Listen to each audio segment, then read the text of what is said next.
While some may debate whether an inverted yield curve begins the clock on an upcoming recession, one thing is indisputable. While many analysts will caution that it is the Fed's rate hikes that ultimately sparks the next recession, and that every Fed tightening ends with a financial event, the truth is that the last three recessions all took place within 3 months of the first rate cut after a hiking cycle.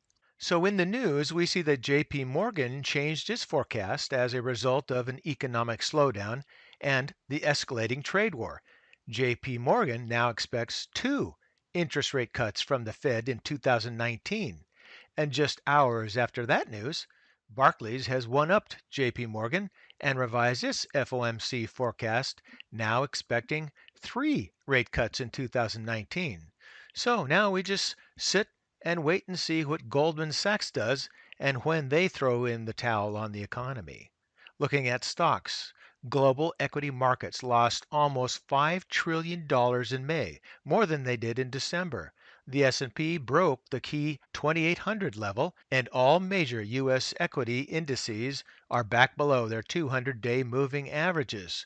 What a month of May it was. Lastly, think about this.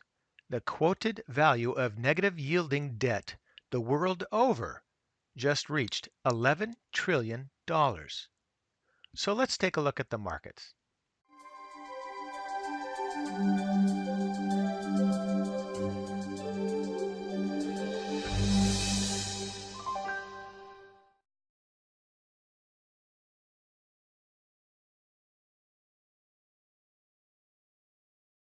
Well, we're back to looking at the weekly chart because apparently the weekly chart was feeling a bit of envy while we talked about the daily chart, and the weekly decided to take back the power with some vengeance, and it did.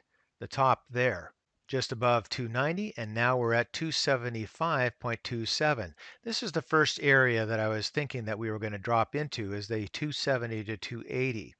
That was a fair probability.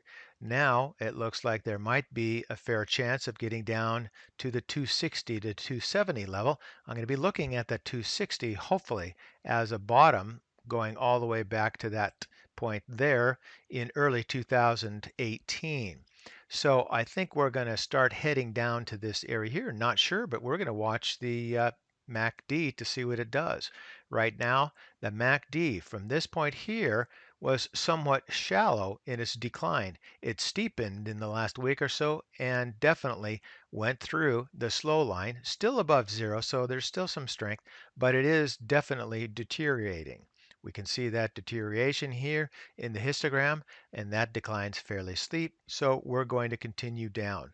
That is also echoed by the price rate of change and into the relative strength with a measure of 36.97, definitely weakening. I am going to be looking for a bottom someplace between this 20 and I think this is maybe about the 30 measure here, just as we bottomed here in late 2019. I'm going to look for a similar pattern as we have in the last couple of downtrends. This downtrend here, looking at the stochastic, bottomed at this point here. The most recent late 2018 bottomed at this point here. Not quite sure how low we're going to go, but I definitely believe that we are going to go under this 50-year midline and head toward the 20. I don't think we're going to get that low, but we'll just have to wait and see. We're in the full mode of decline right now. So we'll just sit back and watch and see how it forms. Into the volume, definitely negative territory in the last 4 weeks or so. Not as bad this week or last week, but still red it is.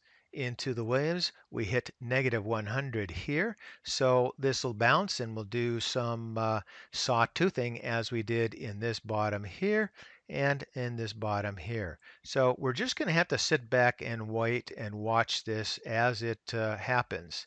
Going back on up to the price chart. Now, I don't want anybody to lose any money, and hopefully everybody's well positioned. But frankly speaking, as a contrarian, this is a sort of trading activity that I look for that brings out the opportunities in the market. So hopefully your mindset is changing to where you actually look forward to declines in the market because that's when you pick up those cheap stocks. And hopefully that's going to be happening here as we move forward. Timing of which we're just going to have to follow this on a week to week basis and give you an update. But right now, it looks like we're heading on down. The weekly has taken control, and so we're going to decline. Now, that doesn't mean it's going to be a straight line because the daily every once in a while wants to take control back and head up on its own. But I think the overall trend is going to be down. Looking at the previous cycles, we had a top at that point there. That bottom was about 3 months. The top at that point here in early 2018 to the bottom, let's say there in this time frame, April, was again about 3 months. We are now 1 month into this decline at least, so maybe we're 1/3. I think that we might be 1/3 to 1/2, but we'll just have to wait and see. So stay tuned. Please subscribe to this channel and hit that bell for notifications of new videos coming through. I hope to see you again soon. So for today, that's ChewDog Charts. Thank you.